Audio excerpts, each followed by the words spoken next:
안녕하세요. 저는 20대 후반 사회 초년생입니다. 제가 공부와 연이 깊어서 좀 늦게 취직을 하는 바람에 이제 취직한 지 1년 된 신입 사원이랍니다. 그래도 열심히 일을 배우며 잘 적응해 나가고 있습니다. 저는 학교 다닐 때도 그렇지만 지금도 늘 열심히 일하고 열심히 놀자의 마인드로 살고 있어서 늘 주변에 사람이 많은 편입니다. 친구들도 많고 주위에 늘 사람들이 많아서 외로운 기분을 한 번도 느껴본 적이 없을 정도로 바쁘게 살고 있는데요. 이런 제가 늘 보기만 하던 사연을 직접 쓸 거라고는 생각해 본 적이 없었어요. 사실 막장 드라마에서나 볼 법한 사연들을 들으면서 저런 일이 실제로 일어나긴 하나? 신기하기도 했는데 제가 막상 이런 일을 당해보니 사람 사는 건 아무도 모르겠다 싶더라고요. 많은 남자들 중에 고르고 고른 남자가 하필이면 똥차였다는 얘기는 어디 가서도 쉽게 안 나오는 말이라 이 사연을 통해 다 털어버리려고 합니다. 제 스스로가 제가 똥손이라는 말을 어디서 쉽게 할 수 있겠어요? 늘 매사에 똑 부러진다면서 칭찬만 받았는데 이렇게 되니 얼굴을 들고 다닐 수가 없겠더라고요. 도대체 무슨 사연인지 궁금하시죠? 그럼 제 얘기 시작해 보도록 할게요. 남편과 저는 술자리에서 만났습니다. 왜 술자리에서 흔히들 하는 놀이 있잖아요. 저는 여자친구들하고 술을 마시고 있었는데 다른 테이블에 앉아있던 남편이 친구들과 내기를 하다 지는 바람에 저희 테이블로 넘어와서 술 한 잔 달라고 하더라고요. 하필이면 제일 까다로운 저한테 술잔을 내밀길래 제가 거절을 했거든요. 그랬더니 귀까지 새빨개지면서 너무 창피해 하더라고요. 그 모습이 어딘지 모르게 순진해 보여서 마음이 갔습니다. 그렇게 제 친구들과 남편 친구들은 같이 합석을 하며 친해졌고요. 그날 이후로 제게 적극적으로 대시하는 그 때문에 결국 사귀기로 했습니다. 남편은 여자친구를 사귀어 보는 제가 제일 처음이라고 하면서 손 하나 잡는 것도 엄청 부끄러워했어요. 전 그런 그가 귀여웠고요. 점차 마음이 넘어가기 시작하면서 저희는 알콩달콩 남들이 부러워할 만한 연애를 했습니다. 남편은 제게 늘 져주는 타입이었어요.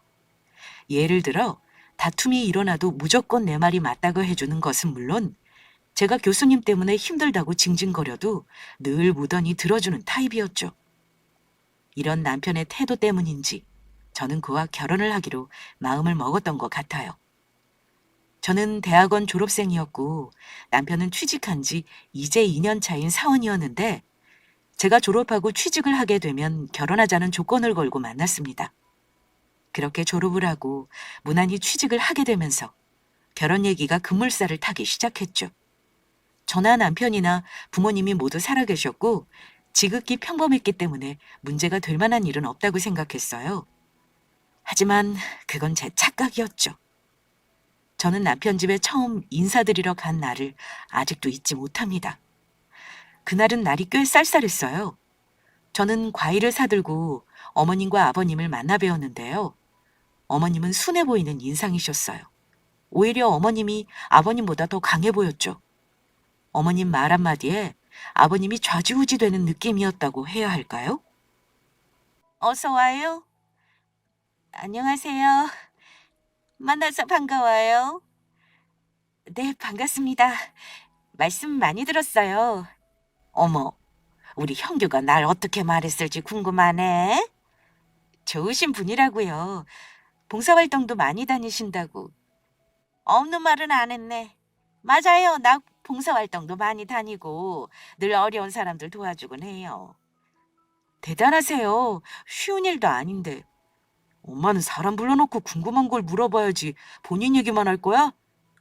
어머, 내 정신 좀 봐. 일단 차 좀 들어요. 말은 편하게 해도 되지? 네, 그러셔도 됩니다. 그래. 곧 우리 며느리 될 건데 지금부터 친해지면 좋지. 어머님과 아버님 그리고 남편과 저는 차를 마시며 이런저런 얘기를 나누었어요. 주로 제가 다니는 회사 얘기를 했고 부모님 직업이나 경제 상황 같은 것도 여쭤보셨어요. 저는 숨김없이 모든 걸 얘기했고 시부모님은 만족한 얼굴이셨죠. 그런데 좀 이상했어요. 아까부터 계속 어떤 방에서 무슨 소리가 들리는 거 아니겠어요? 저만 들리는 소리인가 싶어서 그냥 넘기려고 했는데 아니더라고요. 혹시 무슨 동물 키우세요? 강아지라던가 저 때문에 방에 가둬놓고 있는 거라면 전 괜찮으니까 풀어주세요. 동물? 뭐 동물이라면 동물이라고도 할 수 있겠네. 사람도 다 동물이잖아. 네? 사람이요? 아, 조용히 좀 있으라니까 그새를 못 참고. 아유. 어머님은 자리에서 일어나더니 방문을 여셨습니다. 안에서 잠그는 구조가 아니라 밖에서 열쇠를 따고 들어가는 모습이 특이했어요. 저는 알 수 없는 긴장감에 숨을 삼켰습니다. 방 안에서 나온 사람은 백발의 할머니셨어요. 시할머니는 저를 보더니 환하게 웃으셨습니다. 아가씨 누구야? 안녕하세요, 할머니. 저희 현규 씨 여자친구예요. 그렇게 말해도 금방 잊어버릴 텐데.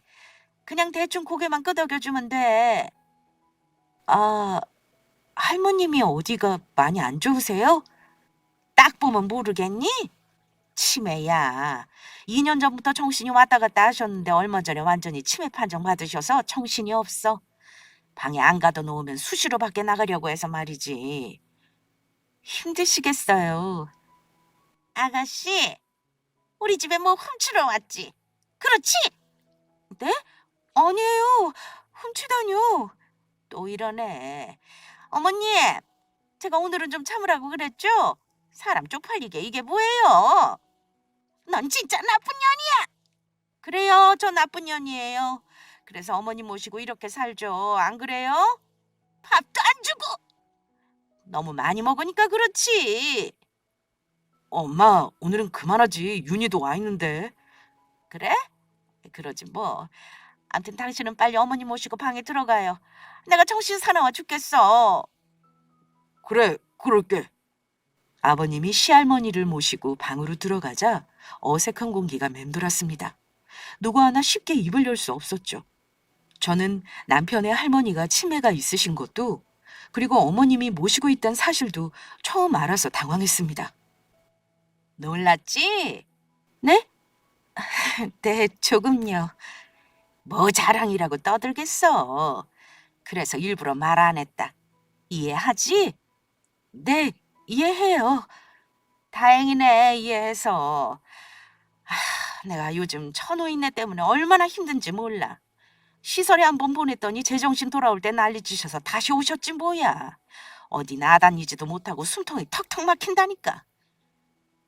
아빠가 일은 다 하는데 엄마가 왜 숨이 막혀? 엄마는 놀러 잘만 다니시면서. 마음적으로 그렇다는 거야. 내 마음이 불편한데 다니면 뭘 하겠니? 네네, 그러시겠죠. 하여간 너도 이 치아빠 편이지. 우리 집에서 내 편은 아무도 없어. 말은 그래도 다 어머님 사랑하실 거예요. 어머, 너 말 참 예쁘게 한다. 마음에 쏙 들었어. 그치. 우리 윤희 얼굴만 예쁜 게 아니라 성격도 예뻐. 그치? 으이구, 이 팔불출아. 알았다, 알았어.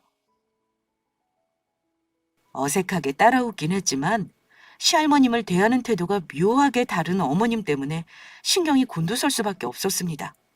아무짝에도 쓸모없는 노인네란 소리를 아무렇지 않게 하시는 한편 식사 때도 따로 밥상을 차려 안으로 넣어드렸는데 그 양이 터무니없이 작았습니다.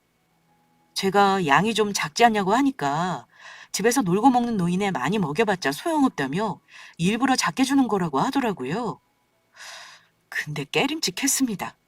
그렇게 인사를 드리고 온 뒤부터 그의 집에선 계속해서 결혼을 빨리 하자고 했습니다. 사귄 지 얼마 되지 않았을 뿐더러 사회생활 시작한 지 1년이 된 저는 조금 더 벌어서 결혼하고 싶었지만 남편은 빨리 같이 있고 싶다며 끊임없이 저를 붙들었고 결국 저는 상견례까지 마쳤습니다.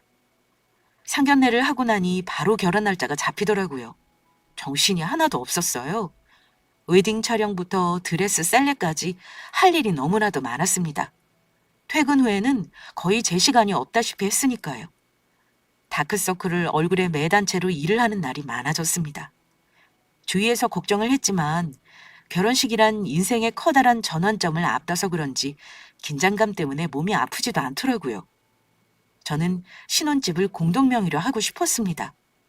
남자가 집을 해온다는 건 구시대적인 발언이라고 생각해서 반반씩 부담하고 싶었거든요.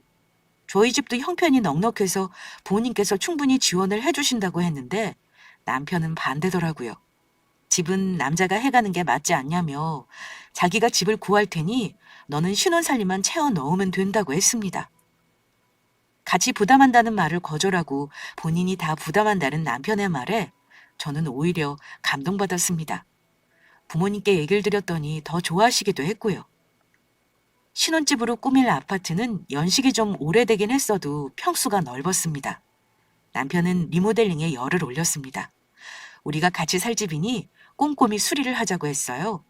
그리고 방마다 테마를 주는 게 어떻겠냐는 여러 가지 아이디어를 냈습니다.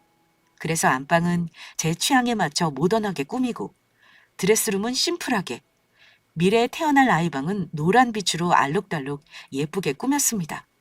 그런데 나머지 방 하나는 더 신중에 신중을 기하더라고요. 자신이 요즘 우리나라 옛 문화에 심취해 있다며 이 방은 다도방 느낌으로 예스럽게 꾸미는 게 어떻겠냐고 했어요. 저는 나쁘지 않은 생각 같아서 동의를 했습니다. 그렇게 리모델링에 들어가는 동안 저희는 준비를 모두 끝냈습니다.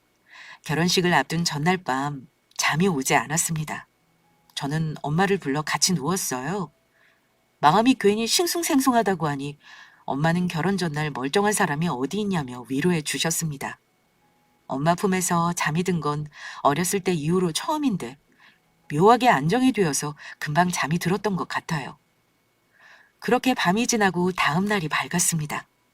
회사 사람들을 비롯하여 많은 친구들이 결혼식에 와주었습니다. 제가 인간관계가 넓은 편이라 사진에 다 못 담을 정도로 지인들이 많이 와준 것에 비해 남편의 지인들은 초라했어요. 하지만 넓은 인간관계를 유지하는 저나 좁지만 깊은 인간관계를 유지하는 남편이나 둘 다 장단점은 분명히 존재하는지라 문제될 건 없었죠. 너무 예쁘구나. 감사합니다, 어머님. 아는 사람들이 꽤 많나 봐. 신부 측에 자리가 없어서 벌써부터 뒤쪽에 서 있더라. 아, 그러게요. 많이들 와줘서 고맙네요. 앉을 자리 없으면 우리 측에 앉으라고 할게. 자리 비어 보이는 거 좀 없어 보이잖아. 안 그러니?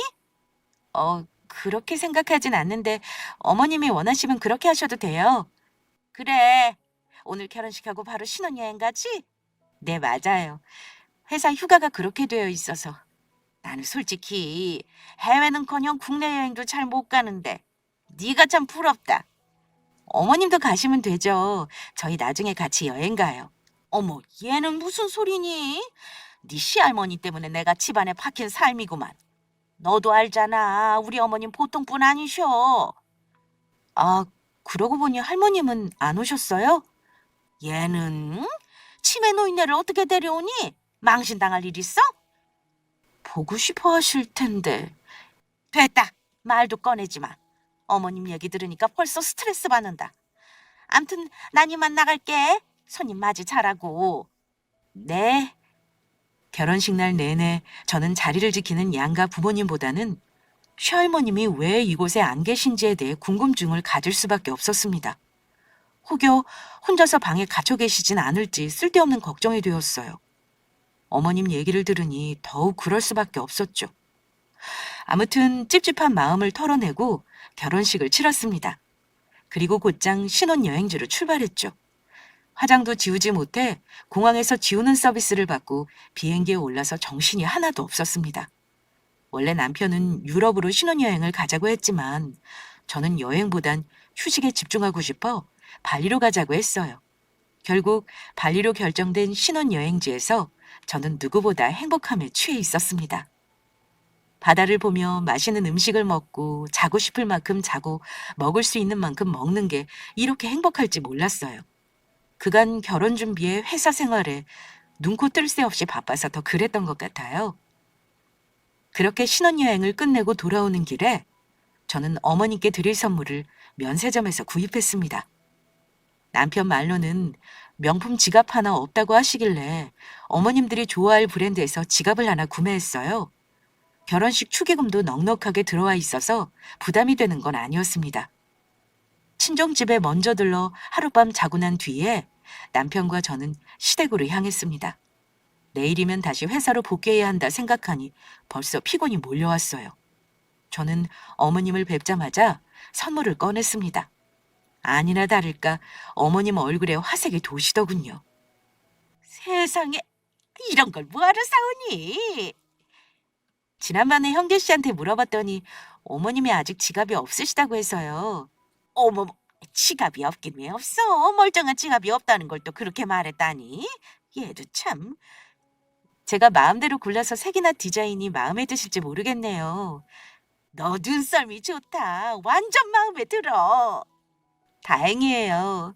그래, 신혼여행은 어땠니? 재밌었어? 말도 마. 계속 풀빌라에만 있었다니까. 눈 뜨면 밥 먹고 또 마사지 받고 그랬어. 그게 휴양이지. 휴식이 달리 있겠어? 좋았겠다. 근데 집엔 아무도 안 계세요? 응? 네 시아빠는 일 나갔고 집에 또 누가 있겠어? 아니 참. 아유, 내 정신 좀 봐. 너희 온다고 칼비찜을 해놨는데 데우지도 않고 있었네. 조금만 기다려라.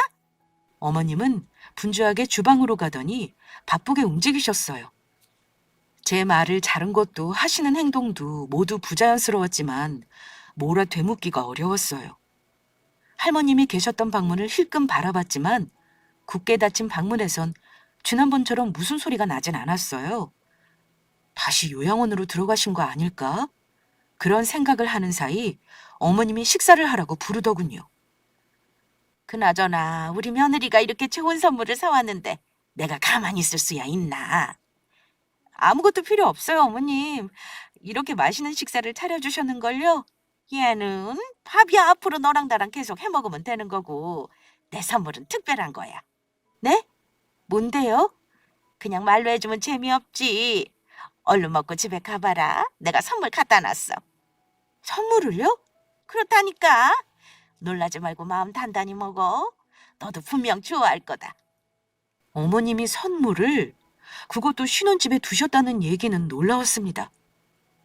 어떻게 비번을 하셔서 집에 두신 거며 아직 저희도 자본 적 없는 집에 무턱대고 가셨다는 것도 솔직히 기분이 좋진 않았어요. 하지만 티를 내기엔 모호한 상황이라 입을 다물고 있었죠. 그렇게 식사를 하는 둥 마는 둥 하고 일어서는데 어머님이 자꾸만 빨리 집에 가라고 재촉을 하더라고요. 대체 무슨 선물이길래 이렇게 야단이실까 싶었습니다. 집 밖으로 나와 차를 타고 신혼집으로 향하면서 제가 남편에게 물었어요. 무슨 선물이길래 집에다 두셨다고 하시는 걸까? 그러게, 궁금하네. 뭐야? 반응이 왜 이래? 꼭 알고 있는 것처럼? 대충은 알지. 그래? 뭔데? 뭐길래 그러셔? 에이, 미리 말해주면 재미없지. 자기가 가서 직접 봐. 진짜 궁금하게 만드네. 나 원래 선물 풀어보는 거 그다지 취미 없는 사람이거든? 서프라이즈 이런 거 막 놀라지도 않는다고. 그러니까 그냥 말해봐. 뭔데? 내가 말해줄 순 없다니까. 흥, 됐다 됐어. 선물이 뭔지 미리 알고 있는 남편은 제게 말해줄 생각이 없어 보였습니다. 저는 더 이상 묻지 않았어요. 차는 곧 신혼집에 도착했죠. 저희는 차에서 나란히 내렸습니다. 도어락을 누르는데 괜히 가슴이 떨리더라고요. 도대체 뭐길래 이렇게 극비리에 집에다 두셨나 싶어서요.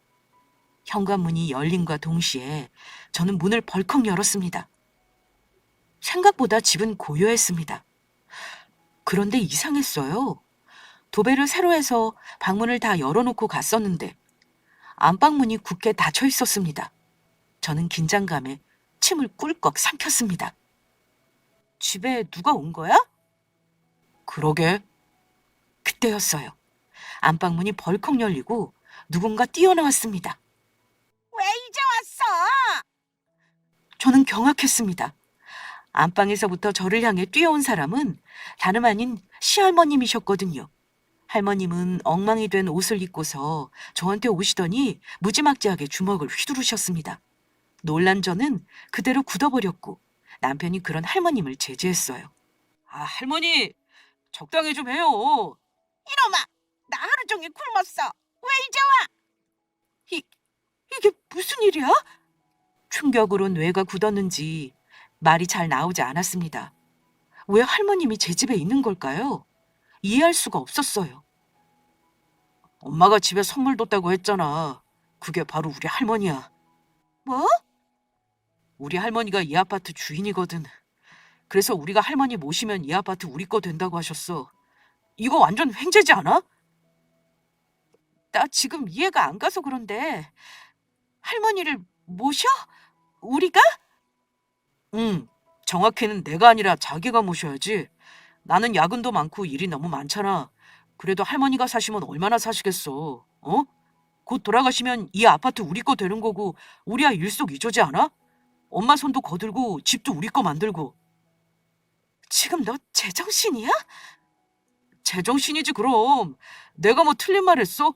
당연히 치매 노인 모시는 거 힘들지. 그런데 할머니 정도면 얌전한 편이야. 우리 엄마처럼 방에 두고 문 잠가놓고 삼시세끼 밥만 차려주면 된다니까. 점심때는 아줌마 부르고. 어때? 기발하지? 미친놈. 뭐, 뭐라고? 아무래도 제가 미친놈이랑 결혼을 한 것 같았어요. 이 상황이 이해가 가지 않았어요. 속이 거북했고 머리가 아파왔습니다. 너무 큰 충격을 받아 잠시 언어 상실이 온 것 같았죠. 신혼여행을 갔다 온 날 밤 어머니께서 준비한 깜짝 선물이 시할머님이라뇨.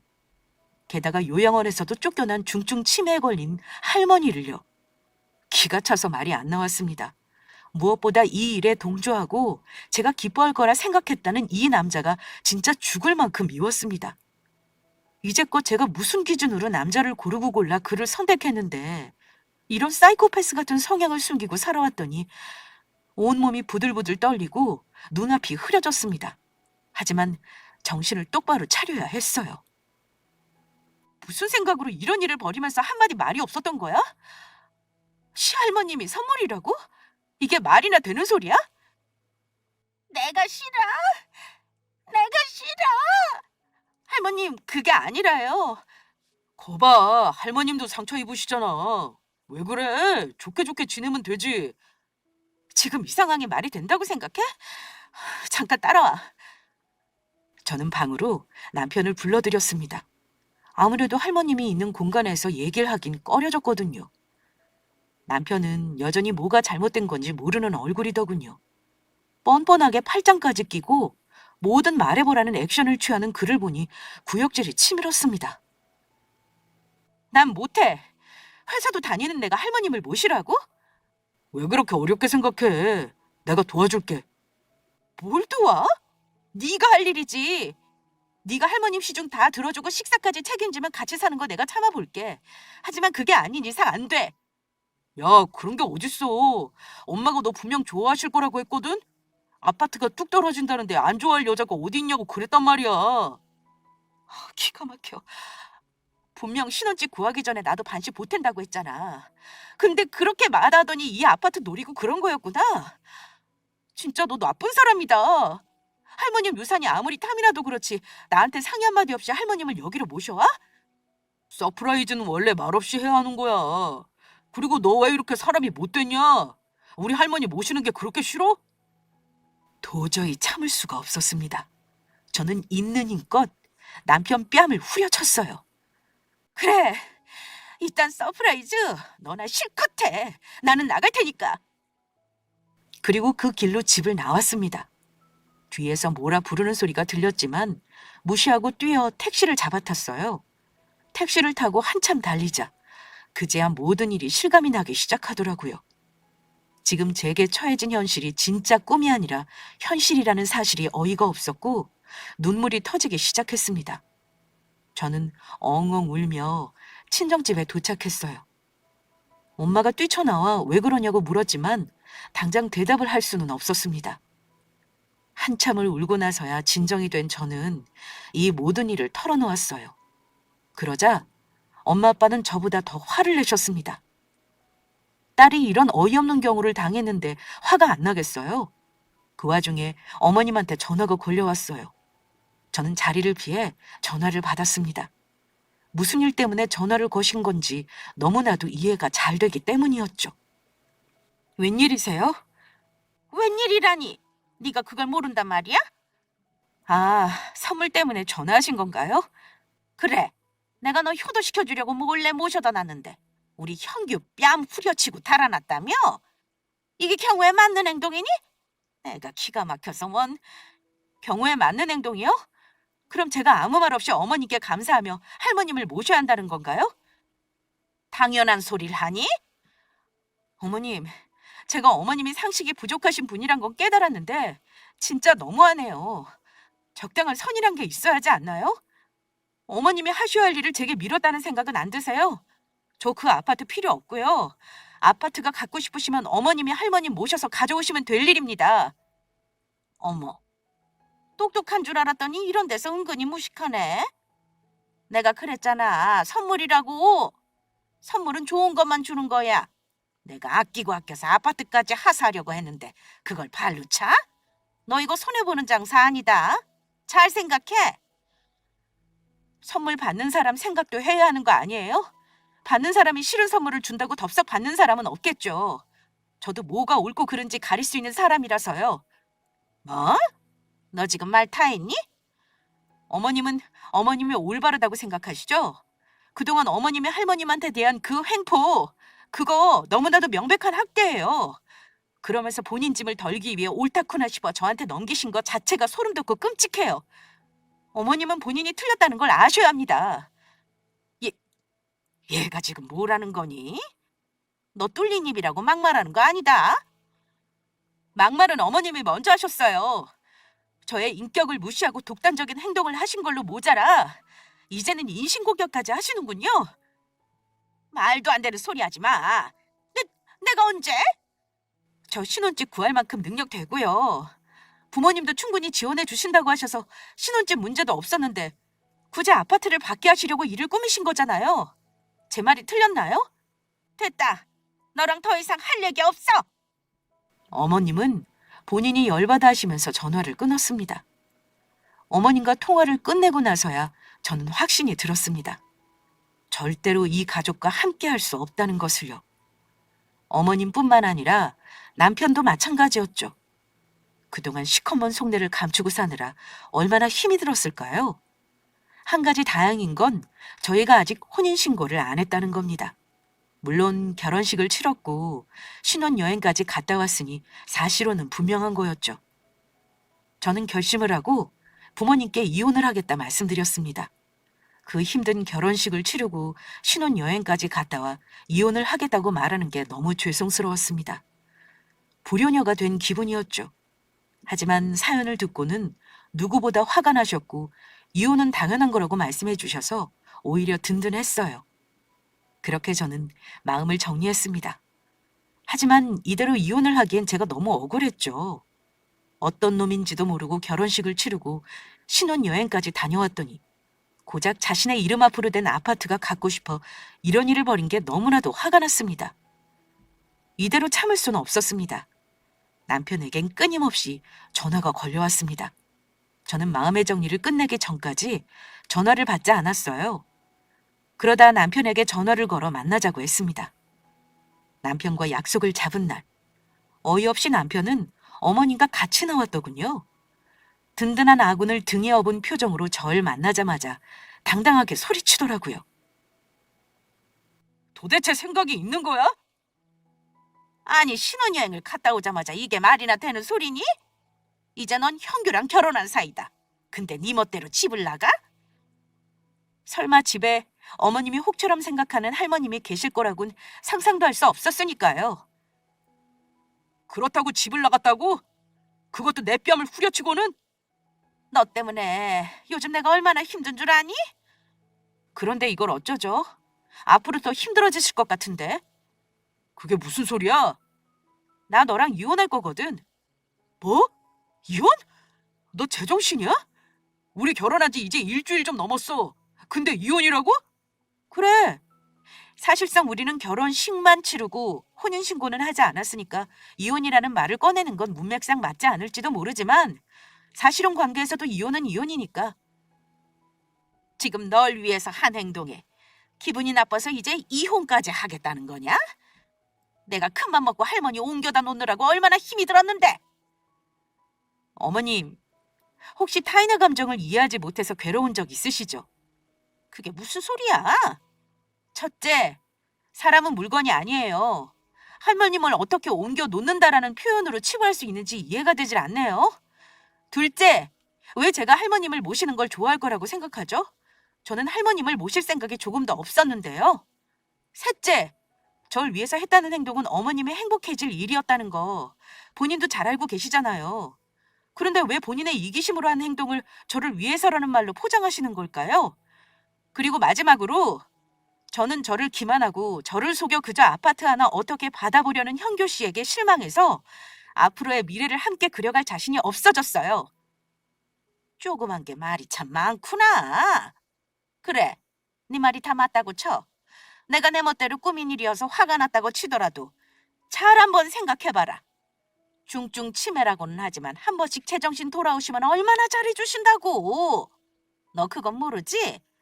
게다가 그 노인네 은근히 벌어둔 게 많아서 죽고 나면 네가 받을 재산이 얼마나 많다고. 할머님이 얼마나 많은 재산을 가지셨는지 모르겠지만 그 재산은 어머님이 모시고 난 뒤 물려받으시면 될 부분 아닐까요? 아쉽게도 그건 무리겠지만요. 무리라니? 무슨 소리야? 어머님 모르셨어요? 할머님 이미 제정신일 때 둘째 아들한테 재산 다 증여하신 걸로 알고 있는데요. 아파트도 이미 둘째 아드님이 다 가져가셨는데 어머님은 그것도 모르고 계셨어요? 이게 다 무슨 소리야? 뭐야? 그게 진짜야? 그 정도도 알아보지 않으시고 무작정 할머님을 모신 건가요? 그러고 보니 둘째 아드님이 지극정성으로 할머님을 돌보셨는데 재산 노리고 굳이 모셔와서 요양원 보낸 건 어머님이라고 하시더라고요. 진짜 너무하시네요. 사람이 어쩜 그렇게 악하실 수 있죠? 봉사활동도 많이 하신다면서. 네가 무슨 근거로 그런 얘기를 해? 네가 어떻게 알았어? 등기부 등본만 떼보면 될 일을 참 어렵게 돌아가시네요. 이제 어머님은 빼도 박도 못하고 평생 할머님 모셔야 할걸요? 어떡해요? 안타까워서? 이건 말도 안 돼. 내가 거기 문을 따고 들어갔는데 무슨 소리야? 니네 살림도 거기 다 넣었잖니? 그거 다 작은아버님이 현교 씨랑 어머님 엿먹어보라고 가만히 있었다고 한 거라던데요? 집 비번 알려준 것도 다 그 때문이라고 하던데 모르셨나 봐요? 엄마는 그거 하나 제대로 안 알아보고 이런 일을 저질렀어? 이젠 어떡할 거야? 아파트고 뭐고 다 날아간 거잖아. 아직 제 할 말 다 안 끝났어요.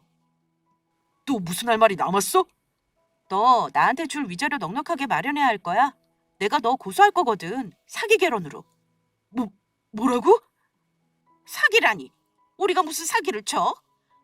선물이랍시고 본인이 모시기 싫은 할머님을 집에 데려다 두신 것, 전화로 계속해서 인신공격 펼치신 것, 그리고 그런 음흉한 속내를 계속해서 숨겨온 두 분, 그거 가지고도 사기 결혼 증거 자료를 넘쳐라는데요? 말도 안 돼. 내가 언제 너랑 이혼하겠대? 난 그럴 마음 없어. 나 너 아니면 결혼할 마음도 없었고 너랑 결혼하려고 갖고 있던 돈 다 털어서 결혼식까지 치렀어. 근데 내가 왜 이혼을 해? 그럼 더 잘 됐네. 나랑 결혼하면서 돈 탈탈 털었으면 빚내서 위자료로 나한테 갚아야겠네. 이건 아니지. 안 그래도 너 친구 많다 그래서 내가 사람까지 고용해서 머릿수 채웠는데 이러면 어떡해? 뭐야, 그 작은 지인들도 다 돈으로 산 알바생들이었어? 진짜 기가 막힌다. 나는 그런 줄도 모르고 네가 좁고 깊은 인간관계를 유지하는 줄 알았더니 이제 보니 친구 하나 없는 인간이었구나. 아무튼 이혼은 안 돼. 누구 마음대로 내가 해줄 것 같아? 그래? 그럼 법대로 해. 우린 대화나 하자고 부른 거지 이혼하라고 부른 건 아닌데 갑자기 왜 이러니? 그리고 위자료 그게 한두 푼이야? 그 돈이 어디서 나와? 왜요? 할머님한테서는 한 푼도 안 나올 것 같고 줄 위자료는 없으니 이제야 겁이 덜컥 나시나 봐요? 겁은 무슨? 그럼 법으로 하면 되겠네요. 기대하세요. 제가 보기보다 끈질긴 애라서요. 제가 당한 거 2배로 갚아주기 전까지 물러설 일은 없을 겁니다. 제가 마음 정리만 한 건 아니었습니다. 그동안 할머님에 대한 조사는 물론이고 저희 관계가 끝장나면 받을 수 있는 위자료나 여러 가지에 대해서 조사를 마친 상황이었습니다. 하지만 제가 그런 상황인 걸 두 사람은 꿈에도 모르는 듯 했어요. 그저 호구 하나 물어 할머님이란 짐을 떠얹을 생각밖엔 없으셨겠죠. 두 사람의 얼굴이 하얗게 질렸습니다. 이제야 상황 파악을 제대로 한 것 같았어요. 그러지 마. 우리 이혼은 다시 생각하면 안 될까? 할머니 얘기는 내가 잘못했어. 잘못? 이걸 잘못이라고 할 수 있을까? 그래, 할머니 모시라는 얘기는 내가 취소하마. 그러니까 둘이 한번 잘 살아보렴. 할머니 아파트도 없는 마당에 둘이 잘 살아보라고요? 그게 말이나 되는 소린가요? 당장 길거리에 나앉아서 신혼살림 시작하면 되는 일인가 봐요? 넌 무슨 말을 그렇게 하니? 그게 아니라 그럼 위자료만이라도 제발. 내가 왜? 나야말로 수많은 사람들에게 결혼한다고 공표하고 시작한 결혼이었어. 근데 지금 이 상황 맞는 게 누군데 내가 이대로 순순히 물러나라고? 그럴 순 없지. 윤희야, 이러지 마. 그래, 내가 부탁한다. 내가 잘못했다. 우리 집 형편 안 좋은 거 알잖니. 네가 좀 이해해주면. 이해요? 이해는 애초에 어머님이 하셨어야 되는 거였어요. 그럼 전 이만 일어날게요. 저는 자리에서 일어났습니다. 두 사람이 저를 붙들었죠. 하지만 굴하지 않는 저는 이대로 카페를 빠져나와 재빨리 그곳을 벗어났습니다. 그 뒤의 상황은 물 보듯 뻔한 거 아닌가요? 저는 사기 결혼의 대가로 그들에게 위자료를 받아냈고 이혼을 마무리 지었습니다. 물론 그들은 본인들이 지은 죄를 달갑게 받는 중이겠죠. 이미 아파트는 물론이고 가진 거 하나 없이 결혼으로 비용만 지출했으니 오죽하겠어요? 저는 그와 이혼한 사유에 대해서 지인들에게 일일이 밝히지는 않았어요. 입 아프니까요. 근데 전 남편이 스스로 자폭하듯 자신의 SNS에 결혼 사유를 줄줄이 올렸더라고요. 오히려 잘 됐죠 뭐. 그 글을 보고 연락 온 지인들이 하나같이 전 남편 욕을 해댔으니까요. 저는 지금 거대한 똥차를 혼인도장 찍기 전에 치운 것을 그나마 다행이라고 생각하고 살고 있습니다. 앞으로 제 인생에 볕들 날만 있기를 기원하면서요. 긴 사연 들어주신 모든 분들도 늘 행복하시고 좋은 일만 가득하시길 바랍니다.